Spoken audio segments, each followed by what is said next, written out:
ఓం వాగర్ధాభవ సంపృక్తో వాగర్ధ ప్రతిపత్తయే జగతః పితరో వందే పార్వతీ పరమేశ్వరౌ.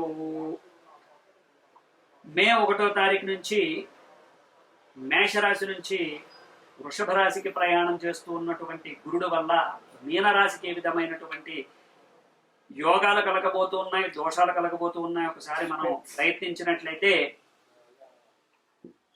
మీనరాశి వాళ్ళకి ప్రముఖంగా గురుబలం అనేటువంటిది ఉంది.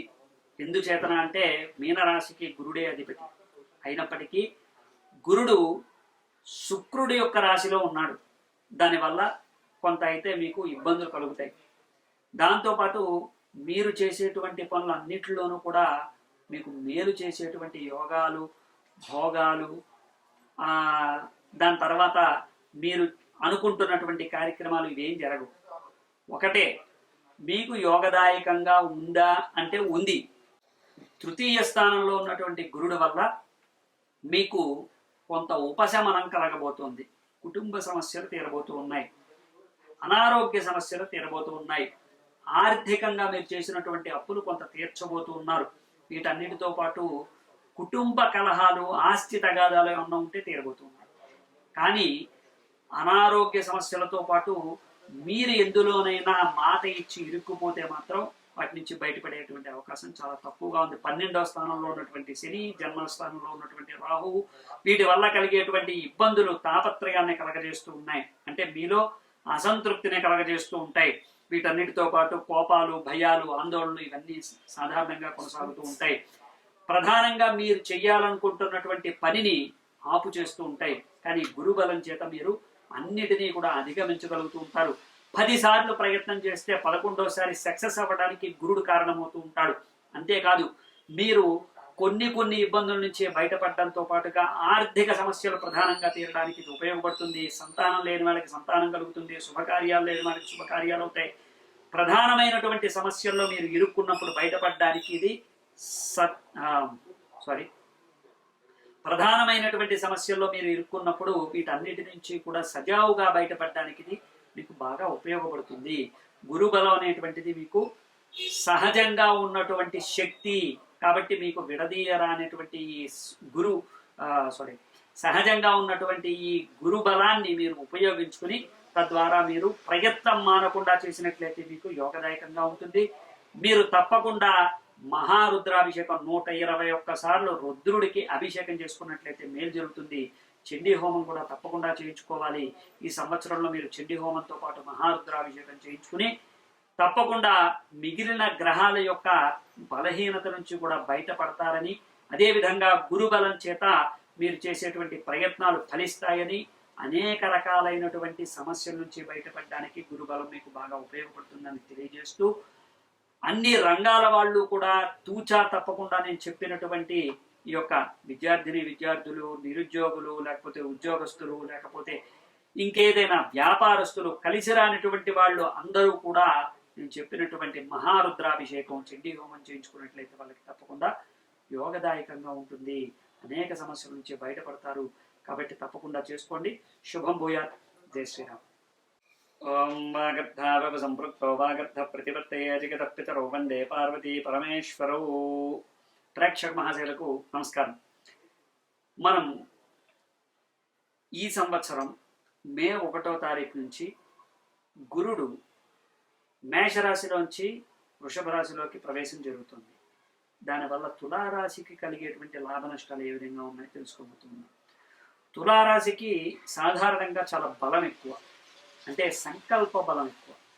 మానసికమైనటువంటి సంఘర్షణ నుంచి వాళ్ళు చేతల్లో ఆ సంకల్పాన్ని ప్రదర్శించి ఎక్కడా కూడా అరమరికలు లేకుండా తమ యొక్క బలాన్ని, బలహీనతల నుంచి బయటపడి వాళ్ళు ఒక అందమైన, అద్భుతమైనటువంటి లైఫ్ని లీడ్ చేస్తూ ఉంటారు.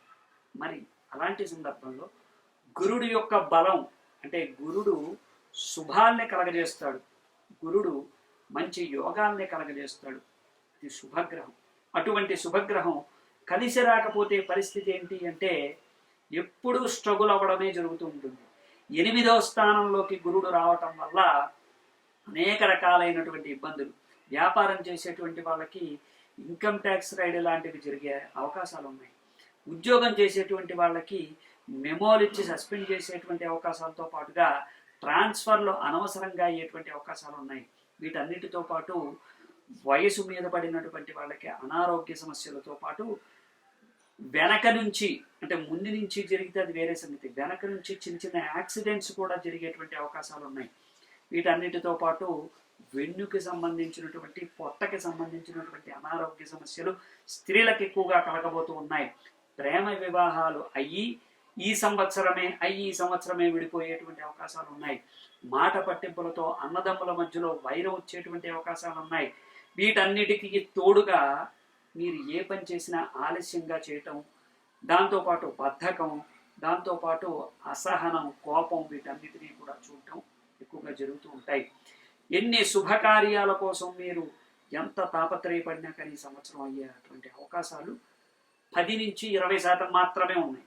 ఆ 10-20%లో కొంతమందికి అవుతాయి, కొంతమందికి అవ్వవు. అంటే శుభకార్యాల విషయంలో ఆల్రెడీ ఫిక్స్ అయిపోయినటువంటి సందర్భాలు కాకుండా ఈ సంవత్సరమే మీరు అనుకుని ఈ సంవత్సరమే చేయటం అనేటువంటిది అసంభవం. కాబట్టి కొద్దిగా మానసికమైనటువంటి సంఘర్షణ పడుతూనే, శారీరక శ్రమ పడుతూనే ఈ సంవత్సరం లీడ్ చేయాల్సినటువంటి భారమైనటువంటి ఒక పరిస్థితులు ఏర్పడబోతూ ఉన్నాయి. చాలా జాగ్రత్తగా ఉండాలి. 6వ స్థానంలో రాహువు, 8వ స్థానంలో గురుడు, అలాగే మీకు 5వ స్థానంలో కుజశనులు కూడా కలవబోతున్నారు. తులారాశికి ప్రధానంగా అన్ని గజిబిజిగా ఉండేటువంటి ఇబ్బందులు కలగబోతూ ఉన్నాయి. ఆగస్టు నుంచి డిసెంబర్ దాకా చాలా జాగ్రత్తగా ఉండవలసినటువంటి సమయం. కాబట్టి ప్రధానంగా నవగ్రహ పాశుపత రుద్రాభిషేకం చేయించుకున్నట్లయితే మీకు అద్భుతమైనటువంటి యోగాలు కలుగుతాయి. రాజకీయ నాయకులకే అస్సలు విలువ లేకుండా పోతుంది.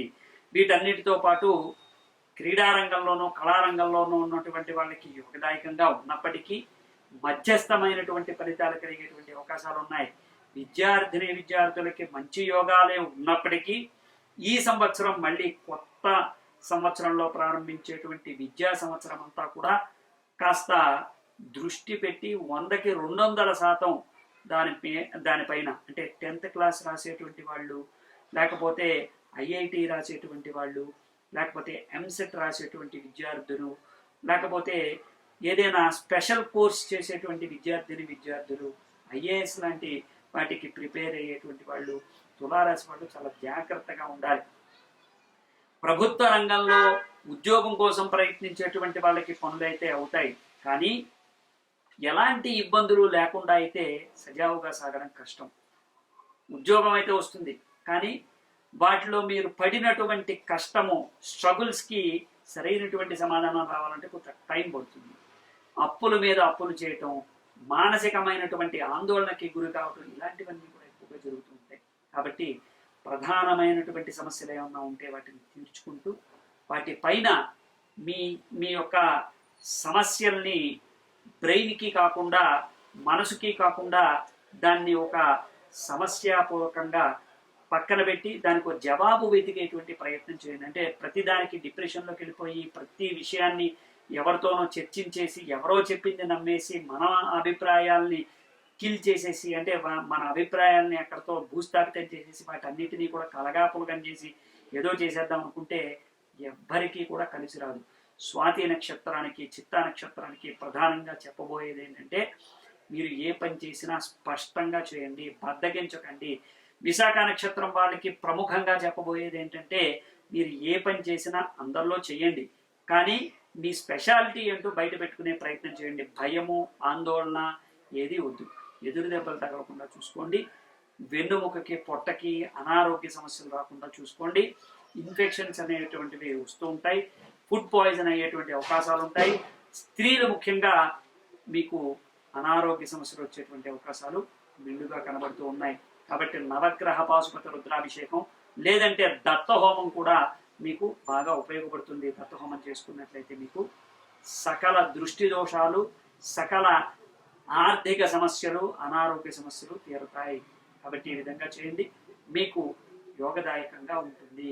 ఈ సంవత్సరం దోషం కారణంగా చేయవలసినటువంటి ఈ పనులను దృష్టిలో పెట్టుకోండి, కంగారు పడకండి. ప్రతి విషయంలోనూ కూడా అయిపోవాలనే తాపత్రయం కన్నా మనం ఎక్కడా ఇరుక్కోకుండా ఉండడం మేలు అనేటువంటి విషయాన్ని గుర్తుపెట్టుకోండి. ముందడుగు వేయండి. ప్రతి విషయంలోనూ భగవంతుడి యొక్క ఆశీర్వచనం కోసం మీరు చేయవలసినటువంటి రెమెడీలు చేయండి. శుభం భూయాత్. జై శ్రీరామ్.